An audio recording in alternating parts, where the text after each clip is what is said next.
আজকে সকালটা শুরু হয়েছিল সকাল 6টা থেকে। তো এখন বাজে ওই 8:45 মতো। তো আমি আমার ব্রাইডাল লোকেশনে গিয়ে বৃদ্ধি লুকটা কমপ্লিট করে দিই। তো বেশিক্ষণ লাগেনি। তো কমপ্লিট করে আরেকটা লোকেশনে গিয়ে, এটা ছিল একটা রেজিস্ট্রি লুক, তো এটাও কমপ্লিট করে আমি আমার আজকের যে 15ই ডিসেম্বরের ব্রাইডের উদ্দেশ্যে বেরিয়ে পড়ি। তো ফার্স্ট ব্রাইড ছিল আমার হচ্ছে গিয়ে উল্টোডাঙাতেই।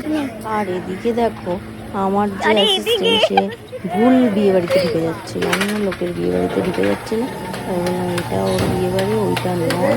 তো দুটো একই রকম দেখতে ছিল। তো তারপরে আমরা গিয়ে দেখি তখনও মেয়ের গায়ে হলুদ হয়নি। প্রায় 3:30 বেজে গেছিলো, তখনও ব্রাইড এসে পৌঁছায়নি। তাই বারবার ব্রাইডকে কল করছিলাম, এদিকে টাইমও চলে যাচ্ছে, টেনশনও বেড়ে যাচ্ছে। তো তারপরে অ্যাটলিস্ট ব্রাইড এসে পৌঁছায়। চাইছো একটু বলো। আমি একটু সাবেকি লুক চাইছিলাম।